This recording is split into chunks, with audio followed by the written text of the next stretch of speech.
নমস্কার বন্ধুরা, সবিতা কিচেনে সবাইকে স্বাগত। আজও আমি আরও একটা রেসিপি নিয়ে হাজির হয়ে গেছি। আজ আমি বানাবো দানাদার মিল্ক কেক। এই মিল্ক কেকটা কিন্তু খেতে ভীষণই ভালো লাগে। আপনারা একবার বাড়িতে ট্রাই করে দেখুন, আমার ভিডিওটা ফলো করে দেখবেন আপনাদের মিল্ক কেকগুলো এতটাই সুন্দর হবে। বাচ্চা থেকে বড় এটা সবাই খুব পছন্দ করে। কেক কিন্তু আপনারা অনেক রকমের খেয়েছেন, এবার একবার মিল্ক কেকটা বাড়িতে বানিয়ে খেয়ে দেখুন, দেখবেন আপনাদের ভীষণই ভালো লাগবে। তাহলে এই মিল্ক কেকটা আমি কি করে বানালাম সেটাই দেখে নেওয়া যাক।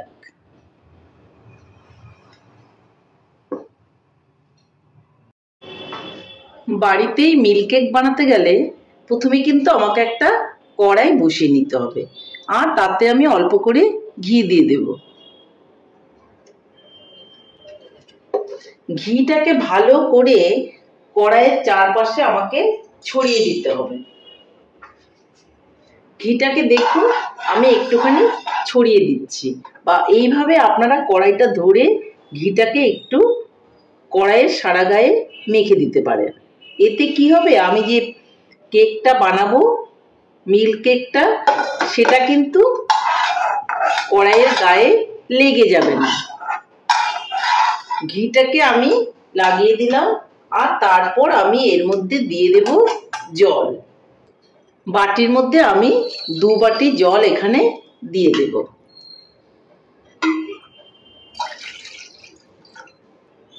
জলটা উষ্ণ উষ্ণ গরম হয়ে গেলে একটু আমি দেখে নিচ্ছি জলটা গরম হয়েছে কিনা। জলটা হালকা গরম হয়ে গেছে। জলটা কিন্তু বেশি গরম করা যাবে না বা ফুটানো যাবে না, তাহলে কিন্তু আমি যে এখানে দুধটা দেব সেটা কিন্তু মিলবে না।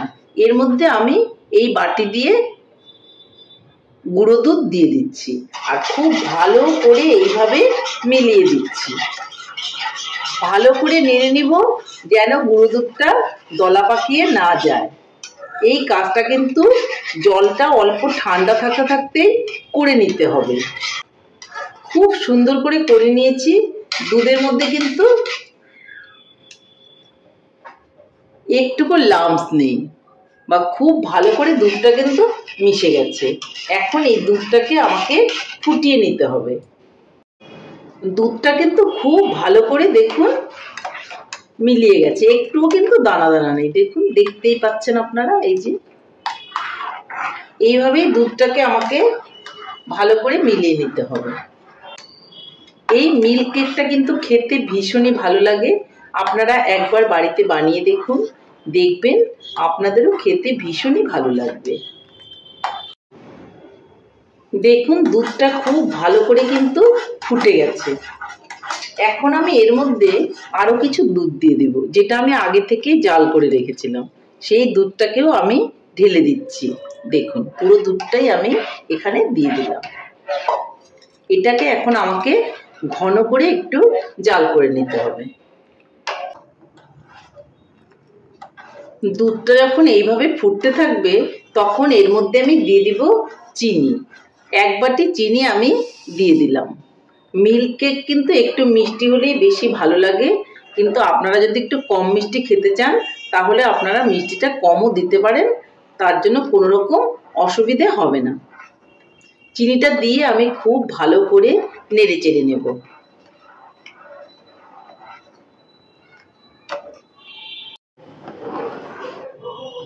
দেখুন চিনিটা কিন্তু খুব সুন্দর করে মেল্ট হয়ে গেছে, একটু কিন্তু আর এখানে আস্ত চিনি নেই, পুরো চিনিটাই কিন্তু গলে গেছে।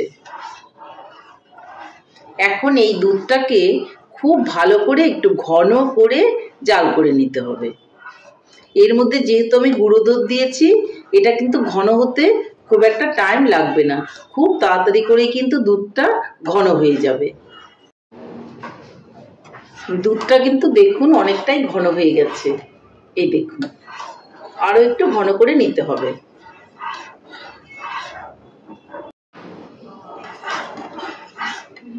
দুধটা যখন এরকম ঘন হয়ে যাবে, একটু ক্ষীরক্ষীর হয়ে যাবে, ঠিক এই সময়ে এখানে দিয়ে দিতে হবে টক দই।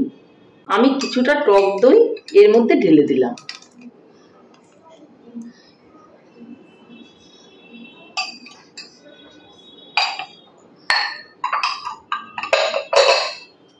টক দইটা দিয়ে খুব ভালো করে নেড়ে দিতে হবে। এই টক দইটা ক্ষীরের মধ্যে মিলালে ক্ষীরটা দেখবেন একটু দানা দানা বা ছাড়া ছাড়া হয়ে যাবে। একটু দানা দানা হলে দুধটা মিল্ক কেকটা কিন্তু খেতে ভীষণই ভালো লাগবে। দেখুন একটু দানা দানা হয়ে গেছে। এখন এটাকে খুব ভালো করে আরো জাল করে নিতে হবে।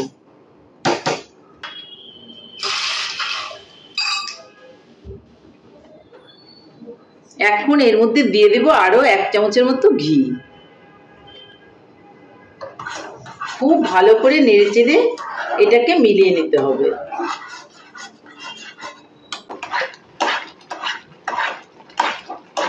দেখুন ক্ষীরটা কিন্তু ঘন হয়ে আসছে। এইভাবে আরো একটুখানি এটাকে জাল করে নিতে হবে। ঠিক এইভাবেই কিন্তু বানাতে হবে। এই মিল্ক কেকটা কিন্তু খেতে ভীষণই ভালো লাগে। আপনারা বাড়িতে অবশ্যই একবার ট্রাই করে দেখবেন। এটা আরো একটুখানি শুকিয়ে নিতে হবে। এটা একদম কমপ্লিট হয়ে গেছে। এখন আমি উনানটাকে অফ করে দেব আর একটুখানি ঠান্ডা হতে থাকবে। এটা উনানটা অফ করে আমি এটা একটু ঠান্ডা হতে দেব। এদিকে আমি এরকম একটা কন্টেনার নিয়ে নিব। সেটা আপনি স্টিলেরও নিতে পারেন বা আপনি কেক টিনও নিয়ে নিতে পারেন। তাতে কোনো রকম অসুবিধা নেই। আপনার যেরকম পাত্র সুবিধা সেরকমই আপনি নিয়ে নিতে পারেন, বা স্টিলেরও একটা পাত্র নিয়ে নিতে পারেন। আমি এর মধ্যে একটুখানি ঘি দিয়ে দেব। ঘি দিয়ে ঘিটা ভালো করে আমি সাইডে মেখে দেব। এখানে খুব ভালো করে ঘিটাকে মেখে দেব। দেখুন ঘিটাকে কিন্তু আমি মেখে দিয়েছি।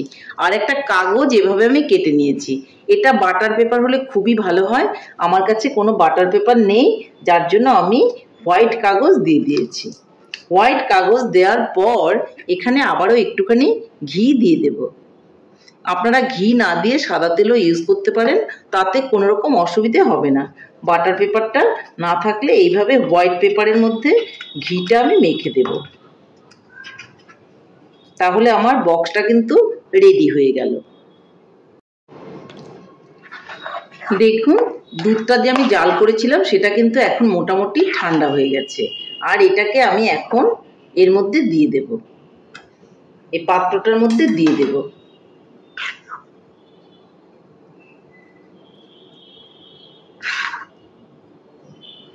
পাত্রটা আপনার পছন্দ মতো নিতে পারেন, যেরকম আপনার ভালো লাগে, গোল বা লম্বা, যে কোনো পাত্রে নিতে পারেন। স্টিলের হোক বা টিন কেক হোক, আপনি আপনার পছন্দ মতো পাত্রে নিয়ে নেবেন। আমি আমার পছন্দ মতো পাত্রে এটাকে নিয়ে নিয়েছি। পুরোটাই আমি দিয়ে দিচ্ছি।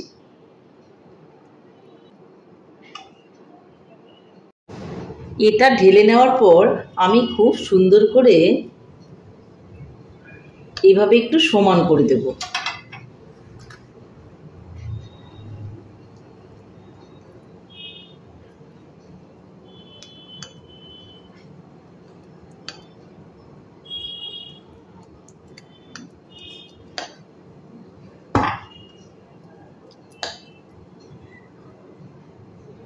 দেখুন খুব সুন্দর সমান করে দিয়েছি।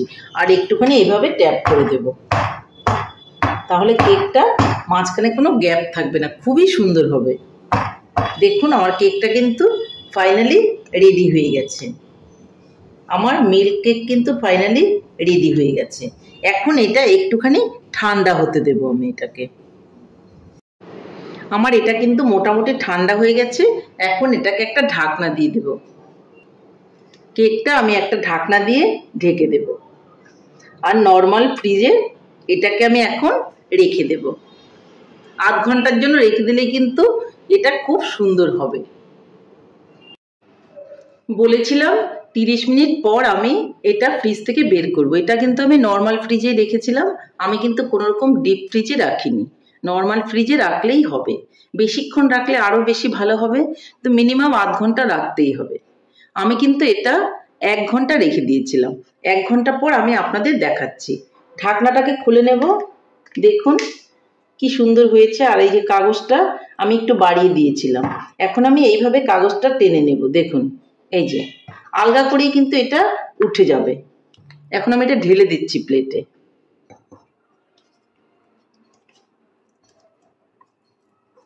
দেখুন মিল্ক কেকটা কিন্তু একদমই রেডি।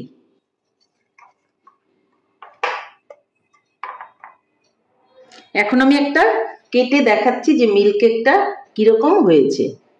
এইভাবে আমি পিস পিস করে কেটে দিচ্ছি।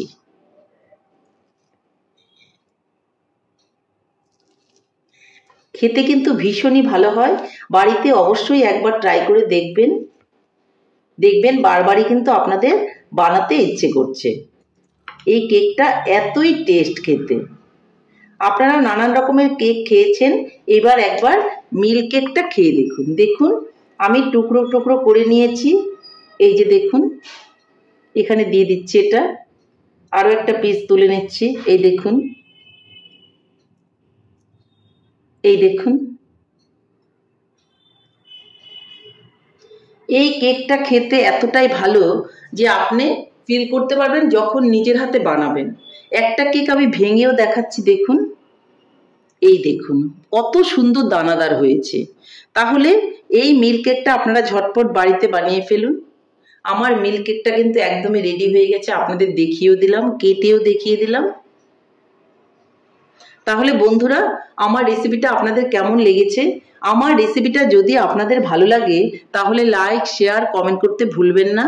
আর আপনি যদি আমার চ্যানেলের নতুন বন্ধু হয়ে থাকেন তাহলে চ্যানেলটা সাবস্ক্রাইব করার অনুরোধ রইল। পাশে থাকা বেল আইকনটি প্রেস করে রাখুন আমার নিত্য নতুন রেসিপির আপডেট পেতে। তাহলে আর দেরি কেন, ঝটপট এভাবে বানিয়ে ফেলুন মিল্ক কেক, দানাদার মিল্ক কেক। আর সবাই মিলে খান, দেখবেন ভীষণই ভালো লাগবে। নমস্কার, ভালো থাকবেন, সুস্থ থাকবেন। আবার দেখা হবে আরও একটি রেসিপির সঙ্গে।